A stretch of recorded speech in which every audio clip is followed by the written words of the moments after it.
Hello everyone, and welcome to another episode of Vintage Space. I am of course Amy, and today we are answering the odd question of why Apollo astronauts had to wear eye patches going to the moon.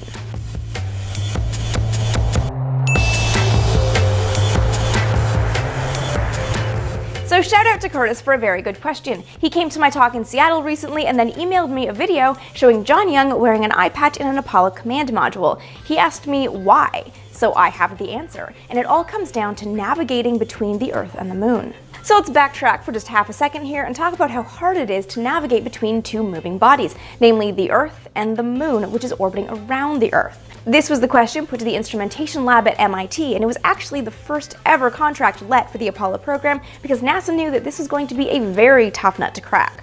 The challenge was to keep the spacecraft flying on its perfect trajectory so that it would intersect the moon's orbit at the right point to get into orbit around the moon and then go for landing, and then also fly on the right trajectory to hit its re-entry corridor when returning back to Earth. The solution came in two parts: an inertial guidance system backed up by stellar alignments. The main part of the system was the Apollo Guidance Platform, properly called the Inertial Measurement Unit, or IMU.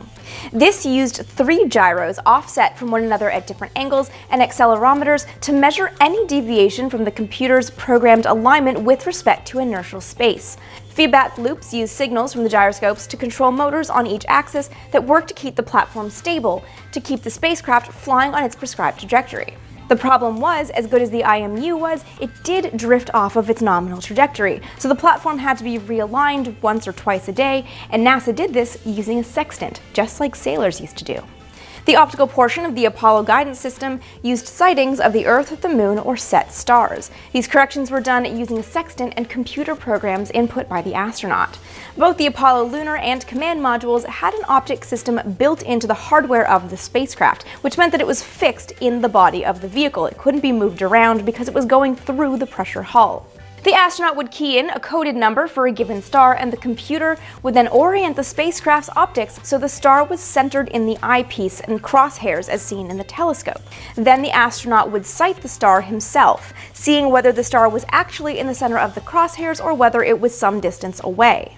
If the star wasn't centered, the astronaut would center the image of the star, press a button on the computer, and then the computer would note the amount of drift from the alignment of the platform. The process could be repeated on a second star if needed, but ultimately the goal and the outcome was to realign the gyros to set stars so that the spacecraft would be realigned on its trajectory. Of course, when you're dealing with bright things in space like the moon, the Earth, and even just sunlight reflected off the body of the spacecraft, it means that stars can be hard to find. So astronauts doing these star checks would have to preserve night vision in at least one eye to be able to see the relatively faint stars. And that is why they wore an eye patch. The eye patch actually had 2 uses. The first was to preserve night vision in the eye that was going to be doing the sightings. The second usage was to cover the eye that wasn't doing the sightings while the astronaut was doing the sightings.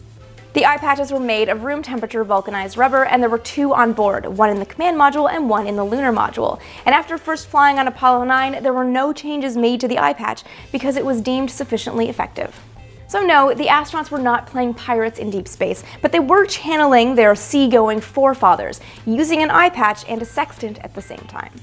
Have you guys noticed any other odd astronaut behavior or props in old videos that you've seen? Let me know in the comments below if there's anything you would like me to look into, and of course, all your other questions, comments, memories, anything else, all about old-timey space. Be sure to follow me on Twitter and Instagram for daily vintage space content, and you can also connect with me on Facebook, just look me up by name. And of course, with a new video going up every single week, subscribe right here so you never miss an episode.